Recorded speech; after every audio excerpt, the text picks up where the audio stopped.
Presença. Oferecimento Áureo. Mais que sonhar, realizar. E Vista Azul Hotel. A Europa pertinho de você.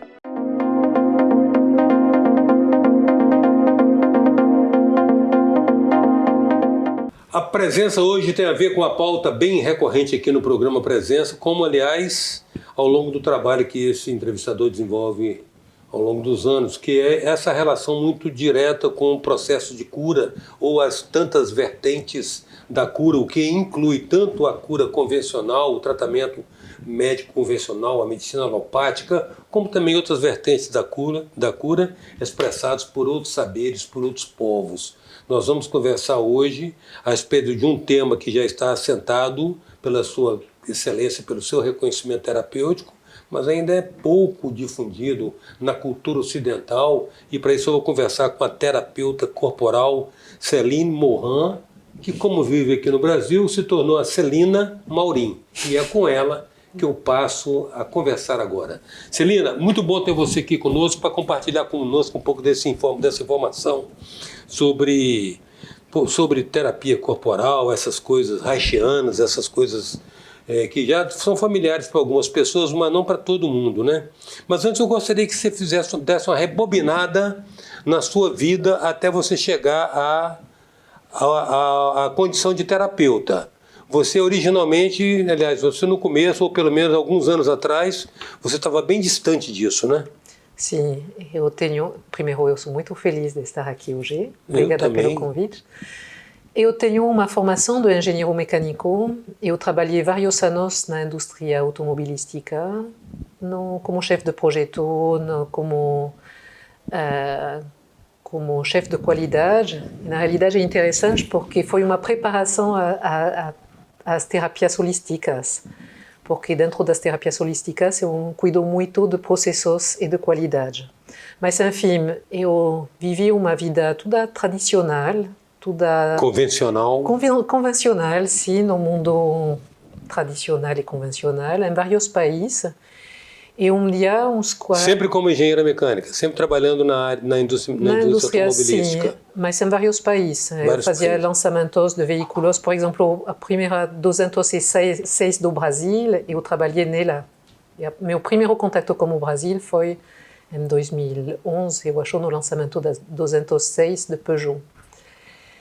Enfim, a momento da minha vida, eu passei por uma separação com meu marido, eu passei por vários acontecimentos na minha vida privada e eu entrei em contato com terapias holísticas através da terapia tântrica, que foi uma brincadeira para ter alternativas, como conhecer uma curiosidade, como descobrir uma vida nova, outras possibilidades. Eu estava solteira, eu tinha disponibilidade. E aí, eu fiquei muito impressionada de perceber que a terapia tântrica não me trouxe necessariamente um prazer do corpo, mas muito mais, eu tive insight fundamental, em particular sobre o fato de que eu não estava capaz de dizer não frente à situação de poder meu chefe, meus pais. E uma mulher resolvida de 40 anos, que é chefe de equipe, que tem uma carreira na indústria, que está respeitada e que descobre que ela não sabe dizer não, isso é muito surpreendente. Aí eu continuei essa terapia, eu fiz várias sessões e eu percebi mais e mais que eu estava descobrindo partes de mim que eu não conhecia. Eu me interessei muito na terapia corporal e eu decidi de fazer a formação de terapeuta tântrica para conhecer mais. Na época, eu não pensava em me tornar terapeuta.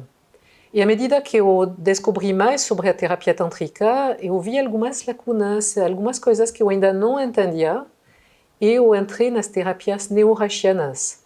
E aí começou a fazer mais sentido. Nesse caminho, que foi mais ou menos 2 anos, eu descobri que essas terapias estavam tão transformadoras que fazia muito mais sentido para mim de me tornar terapeuta do que de continuar na indústria. Por mais que eu amava processos, que eu amava esse mundo, eu ainda amo, mas fiz muito mais sentido para mim de compartilhar essa sabedoria do caminho de cura, da transformação pessoal. Porque há 40 anos, quando eu comecei, eu achava que eu estava resolvida, eu achava que estava tudo certo na minha vida, eu achava que eu estava resolvida sexualmente, eu achava um monte de coisas. Eu entrei nessas terapias, eu descobri que o que eu achava certo estava muito além ou aquém da verdadeira vida, do verdadeiro pulsar da vida, da verdadeira felicidade. Estava mais uma paz mental, mais do que um pulsar da vida. E o tempo avançando, eu aprendi muito mais terapias.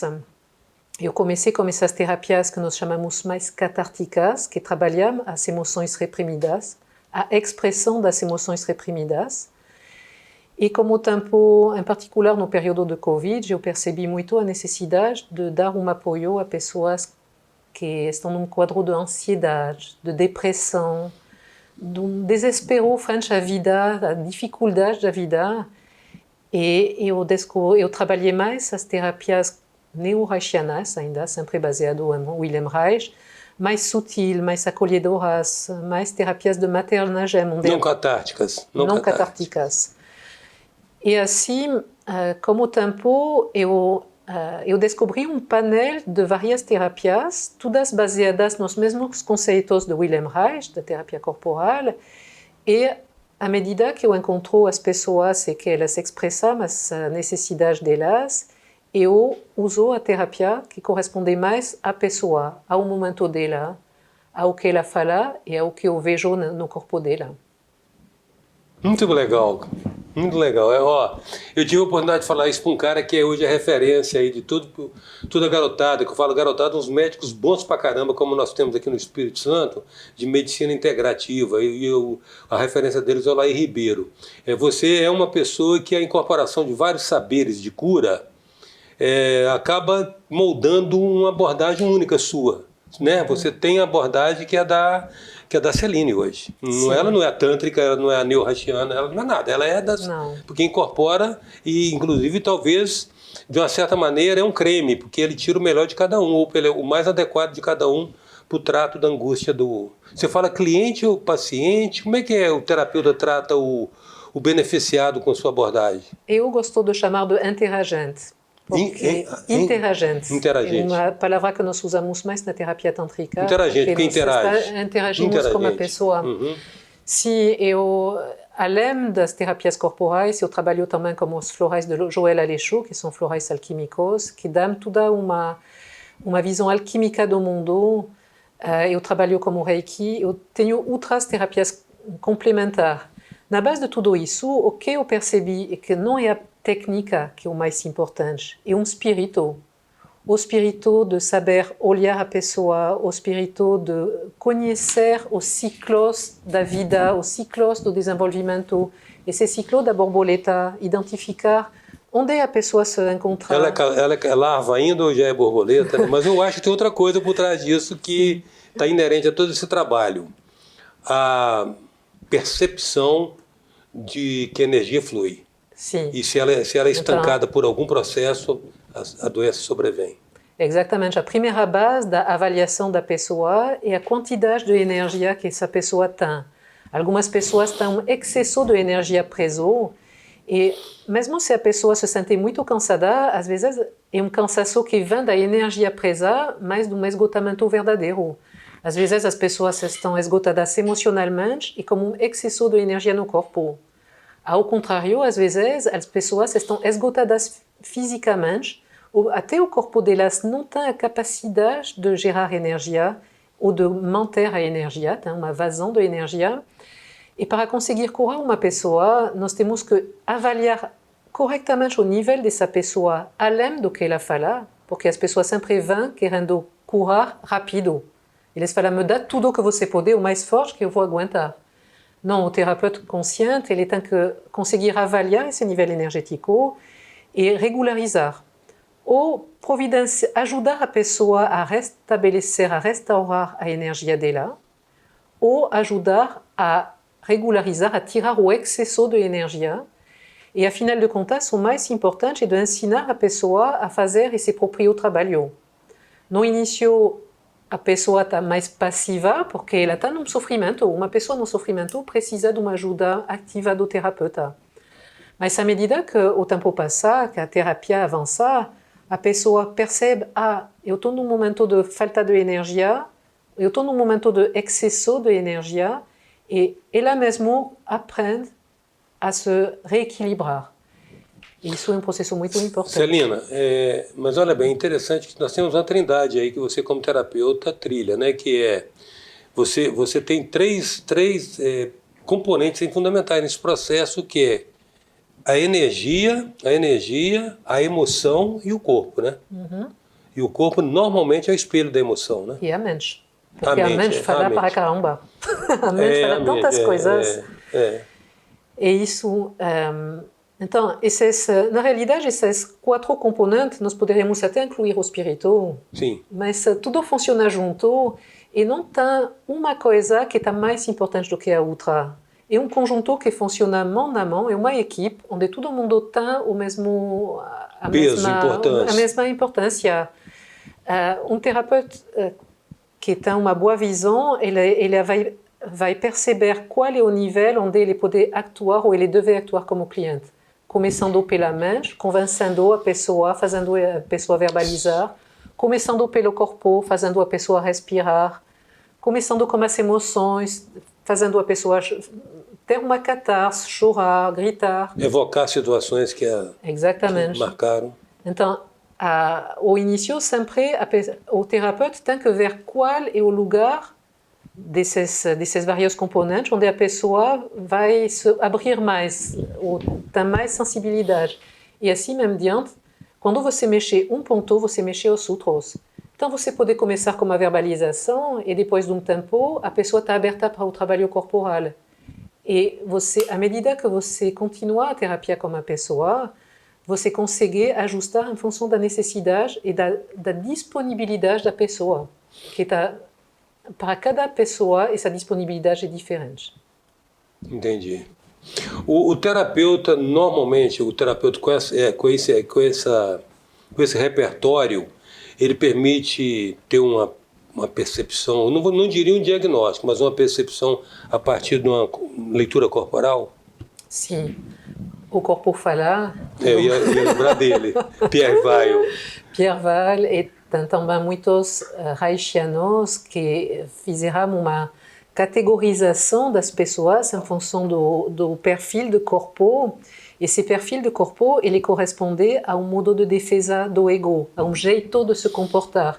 E também a uma ferida no desenvolvimento entre a gestação e mais ou menos 7 anos. Então, cada um desses perfis tem suas características, suas forças e suas fraquezas, suas peculiaridades, e conhecendo esses perfis, nós conseguimos também apoiar a pessoa na necessidade dela, usando as forças dela, sabendo que os perfis têm algumas características de excesso ou de falta de energia, mas isso não é o suficiente. Nós temos que avaliar o momento presente. Nós temos que avaliar o perfil e o que está se apresentando no momento na vida da pessoa. Então é uma coisa que está baseada, uma avaliação, uma anamnese que está baseada em várias teorias, mas que é muito intuitiva. É aqui que o conhecimento se torna sabedoria. Mas onde a oralidade é limitada para ele se expressar, você se vale de outras abordagens, então, de outras percepções. Corporal, né? Certamente. Exatamente, sim. Uhum. A presença hoje é a da terapeuta corporal Celina Maurim. A gente volta já.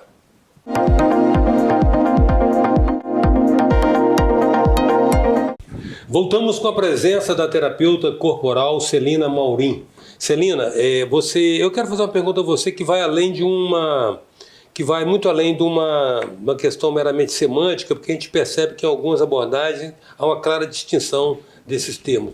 Na sua abordagem de terapeuta, você faz distinção entre ego e eu? Ou para você ego é sinônimo de eu? Na realidade, eu não trabalho com esses conceitos da psicologia. Eu trabalho como ser humano, eu trabalho com a consciência dele e como que ele manifesta. Eu trabalho como sistema de defesa. Então, dentro do que eu aprendi a psicologia é muito importante, mas eu acho que essas distinções elas entram num detalhamento que não é necessário. Uma pessoa vem, ela tem uma ferida. Ela tem também uma defesa que vai impedir a cura dessa ferida. E esse sistema de defesa é uma proteção que foi criada dentro da pequena infância.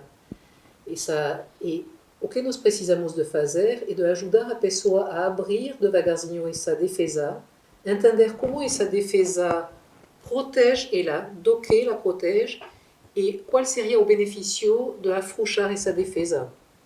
Então, o eu, o ego, afinal de contas, nós trabalhamos com essa criança interior, com essa pessoa que tem um desejo de viver bem, e que não consegue. E não consegue porque a criança, durante o desenvolvimento, desde o próprio útero, criou todo esse sistema de defesa para sobreviver. Esse sistema ele foi registrado nas células do corpo, no sistema vegetativo, nos músculos. Por isso que o corpo fala, o corpo ele prende todo esse sistema de defesa. E o trabalho que nós fazemos na terapia corporal é de fazer amizade com essas defesas para abrir elas e permitir o pulsar da vida da pessoa. Sim, numa metáfora inapropriada seria como o próprio processo pela qual a ostra produz a pérola, a partir da defesa de um grãozinho, né? Mas o que são, por exemplo, exemplos típicos dessas feridas? Você está falando de feridas emocionais, certamente. Sim, então, a cada fase do desenvolvimento tem uma ferida particular. Quando o bebê foi prejudicado dentro do útero, quando o útero não foi acolhedor, a pessoa vai desenvolver uma capacidade de se desconectar do corpo. A ferida dela, ela tem medo de não existir.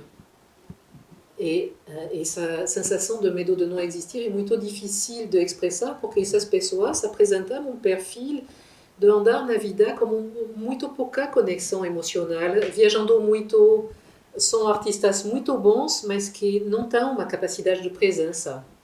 Isso tem reflexo na formação dos caráteres? Sim, então isso tem a ver com o perfil que nós chamamos de esquizoide, que não tem a ver diretamente com a doença, mas que descreve muito bem esse mecanismo de defesa que é a fuga da realidade. Sim. Depois dos primeiros dias de vida, ligado à ferida da amamentação, vem a oralidade. E aí o bebê... Oralidade. Se a mãe não conseguir amamentar com presença, olhando o bebê, percebendo as necessidades dele e respondendo como uma proposta de solução, sem necessariamente acertar, o bebê vai ter a impressão que esse cuidador, que é o único ser que ele conhece, não presta e que ele pode morrer, porque o cuidador, ele não vai dar conta, não cuida, então ele tem medo de morrer. Ok. E aí ele vai desenvolver um comportamento, um traço de sempre se sentir em falta de alguma coisa, sempre achar que ele vai crescer mais rápido do que o normal, porque a sobrevivência dele depende desse crescimento, mas depois ele vai apresentar um perfil de falta de energia e de carência muito grande. Essas pessoas que acham que tudo tem que vir para eles não vão buscar um trabalho... Você está falando do caráter oral? Oral, sim. Oral. Está ligado à ferida de uma amamentação não satisfatória, que pode ser falta de conexão, que pode ser um desmame. Entendi. Muito... E isso cria... Como nessa fase, é a fase ainda pré-verbal, tudo é inconsciente no corpo, então é um medo que é muito profundo dentro do corpo de não ter o suficiente. E o adulto continua, você pode receber 10 mil, alguém te deve 10 mil reais e você vai receber 9.999, você não vai ficar feliz de receber os 9 mil, você vai dizer falta um centavo e sua vida vai ficar um inferno porque faltou um centavo. Então a pessoa vê a falta e são pessoas que parecem ter tudo para ser felizes, mas que vivem na falta e na depressão. Porque ninguém entende de fora por que tem essa falta, mas vem dessa fase. E assim em diante, a cada fase, até 7 anos, que seria o... Então, todos os caráteres, como a gente os conhece, são definidos nessa sequência desse primeiro ciclo de existência, 7 anos. O caráter o psicopático. Ele, então, tem várias teorias, mas aquela de Alexander Lowen, e que acontece do tipo entre 3 e 5 anos, ele é objeto de um conflito entre pai e mãe. Ele está sendo usado por um pai, pelo pai do sexo oposto em geral, para manipular o outro pai. Então, essa criança, do tipo, a mãe sempre vai valorizar o filho, dizendo, você presta, seu pai não. O pai vai sair com a menininha, falando para ela que ela é melhor do que a mãe, que ele tem mais prazer em ficar com ela do que a mãe, porque ela é mais bonita, porque ela é mais inteligente. E isso pode não ser falado, pode ser induzido, mas isso está feito... Uma pegada de manipulação. De manipulação para ferir o outro adulto.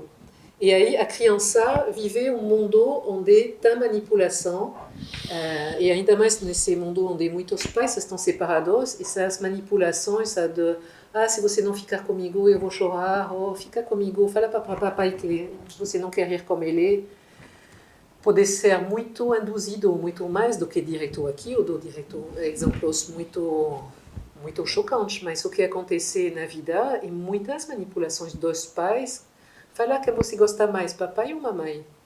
E a criança percebe que, acredita que o mundo vai funcionar só através de manipulação e que se você captar o que a pessoa quer e providenciar isso, você está salvo, você se vira bem na vida. Então, esse psicopata, ele não tem as características de sociopatia, de falta de emoção completamente. Ele só foi, para ele, o mundo está baseado na manipulação. Então, ele manipula sem nem perceber. Ele tem a capacidade intuitiva de perceber o que as outras pessoas querem e de se comunicar. E isso tudo, na verdade, são defesas do ego. Sim. São defesas do ego que, de uma certa maneira, se cristalizam nas couraças. Sim. Isso é medo da vulnerabilidade. O psicopata tem um medo profundo da vulnerabilidade. Da vulnerabilidade. E os outros, temos mais dois aí, tem mais dois caráteres. Temos o masoquista e temos o rígido. Uhum. Fala um pouquinho deles para a gente ter familiaridade. E pelo menos identificar. Não vai dar para identificar como... Não, estou brincando. Só você que é terapeuta. Vai sentar, vai fazer a anamnese da pessoa, né? Vai fazer a leitura corporal, vai usar do seu arsenal, né? Sim, na realidade tem muitos livros e tem muitas técnicas vendidas na internet hoje para identificar o perfil e quais são as características. Eu acho até bom porque as pessoas se familiarizam com esse tipo de conceito e de repente depois eles procuram um terapeuta e podem progredir mais. Mas é interessante de entender esses caracteres, pelo menos por cima. Sim, superficialmente. Para começar a se questionar mesmo. Tem uma referência.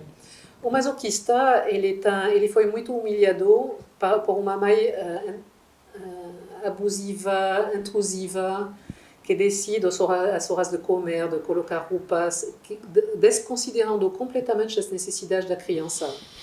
E aí o masoquista, ele anda com uma raiva muito forte e ele tem a impressão que qualquer coisa que ele faça não vai adiantar, que já está perdido, que ele nunca vai ganhar nenhuma luta. Então ele está muito esforçado, ele faz muito, ele se sacrifica muito, ele carrega muito, mas no final ele desiste. E essa característica do masoquismo, de gostar de sofrer, não é gostar de sofrer. A dor, a tensão o sofrimento dentro desse corpo é tão grande que várias vezes a pessoa tem um comportamento que lhe faz mal porque alivia a outra dor. Então, uma dor para compensar a outra. Para aliviar a outra, uma menos pior. E aliás, nossos mecanismos de defesa foi isso, no momento da ferida original, tive uma situação muito ruim. O corpo criou uma defesa. Hoje em dia, nós reclamamos de nossas defesas. Nós falamos, por que eu falo demais? Por que isso? Por que assado? Na realidade, isso está ligado a uma defesa do ego que foi necessária para sobreviver. Então, é nossa força junto com nosso talão de Aquiles, nosso calcanhar de Aquiles. Uhum. E mais nós entendemos como essa defesa funciona, mas nós conseguimos descosturar ela sem se destruturar. Rapidinho, só para terminar a menção dos cinco caráteres, o rígido. O rígido está muito ligado ao complexo do Edípio, está ligado a quando a menininha começa... Estão ligados porque ele não fez o Édipo, ele não completou o Édipo, ele não matou o pai. Está difícil de matar o pai. O Reich ele fala que o complexo do Edípio ele é cultural, ele não existe em toda essa sociedade. Não é arquétipo, não é como diria o Jung. Mas na nossa sociedade, vamos dizer que no momento que a menininha começa a se tornar mocinha, a mostrar uma sexualidade mais ativa, inconsciente, porque entre 5 e 7 anos, o corpo tem movimentos que não são um movimento de sedução consciente, que são da criança. O pai se afasta da menina porque ele tem medo da própria sexualidade, ele tem medo do que está acontecendo. Sim. E a menininha, que estava a menininha do papai, de repente, o papai se afasta. No inconsciente, ela liga isso quando a sexualidade acorda, o ser amado se afasta. Então, tem uma incapacidade no perfil rígido de conciliar sexualidade e amor profundo. Então, o rígido, ele consegue ter relação sexual, ele consegue amar, mas na hora que ele ama alguém, ele não vai conseguir ter uma sexualidade plena, porque isso envolve para ele o medo de perder essa pessoa. Ele tende a dissociar, então, um e outro. Ele tem que dissociar. Ele tem uma sexualidade muito aflorada, porque dois perfis com a energia muito cheio de energia, mas ele não consegue expressar isso com facilidade. Infelizmente, Celina, nós estamos encerrando o nosso tempo, senão a gente teria muito o que falar ainda a respeito dessa fascinante abordagem sua, a partir da percepção disso tudo que você fala. Você, quando você consegue fazer através da anamnese, da leitura corporal e talvez da manifestação do discurso do seu interagente, aí você escolhe, você elege a abordagem, você vai fazer a meditação tântrica, você vai fazer o trabalho de solução das couraças, é a partir daí que você elege a sua abordagem? Sim, eu faço uma anamnese e, em função disso, eu vou escolher entre as várias abordagens, várias ferramentas, várias práticas, e à medida que as sessões avançam, eu evoluo. Não é uma técnica só, e à medida que a pessoa progride, nós vamos adaptar as terapias associadas. E essa metodologia... É dinâmica que acompanha as etapas do processo. Exatamente. Então, eu criei uma metodologia que se chama metodologia essencial, que engloba, que junta essa anamnese muito diferente, muito profunda, com as técnicas de cura em função de cada situação. São técnicas de terapia neurreichianas baseadas nessa gestão da energia.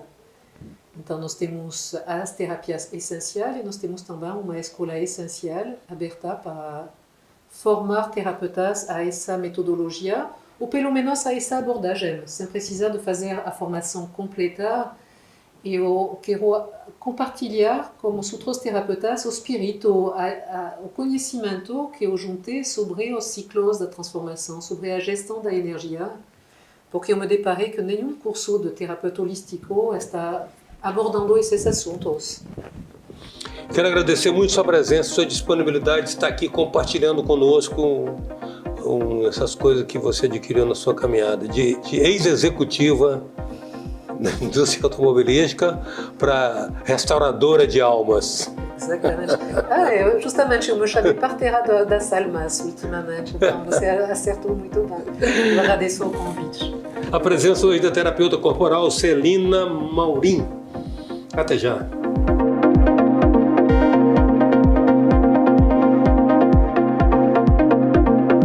Presença. Oferecimento Áureo. Mais que sonhar, realizar. E Vista Azul Hotel. A Europa pertinho de você.